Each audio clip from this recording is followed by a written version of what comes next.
ওম অখণ্ড সংহিতা বা শ্রী শ্রী স্বামী স্বরূপানন্দ পরমহংসদেব উপদেশবাণী নবম খণ্ড।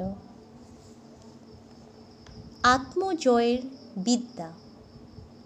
অপরাহ্ন 3 ঘটিকায় শ্রী বাবামুনি পাঁচগাঁও রওনা হইলেন। স্বর্গীয় দেবেন্দ্র মজুমদারের বাড়িতে এক সভার আয়োজন হইয়াছে।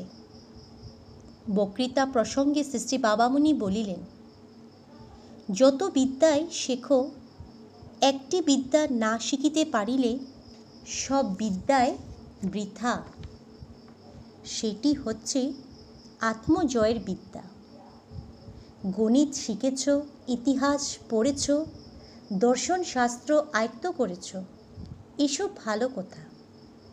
কিন্তু নিজের অদমিত তামসিক আকাঙ্ক্ষা নিচকই জয় করবার বিদ্যা যদি আয়ত্ত করে না থাকো, তাহলে গণিতে তুমি গৌরীশঙ্কর দে হয়েও কিছু হলে না, ইতিহাসে যদুনাথ সরকার হয়েও কিছু হলে না, দর্শনে বজেন্দ্রনাথ শীল হয়েও কিছু হলে না।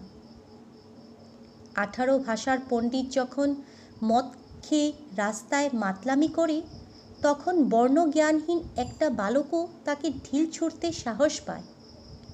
কারণ জগতের শ্রেষ্ঠ 88টি ভাষার অসাধারণ পণ্ডিত হয়েও আত্মদমন, আত্মসংযম, আত্মসংশোধন করার বিদ্যা আয়ত্ত করা হয়নি বলে এই মহাপণ্ডিত ব্যক্তিও প্রকৃত প্রস্তাবে মূর্খ রয়ে গেলেন।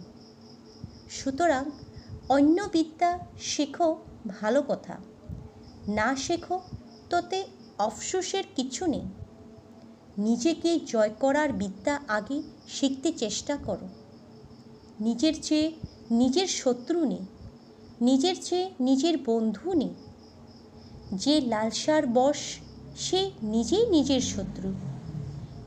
যে লালসাকে বশে রাখতে পারে, সে নিজেই নিজের বন্ধু। হরি ওম।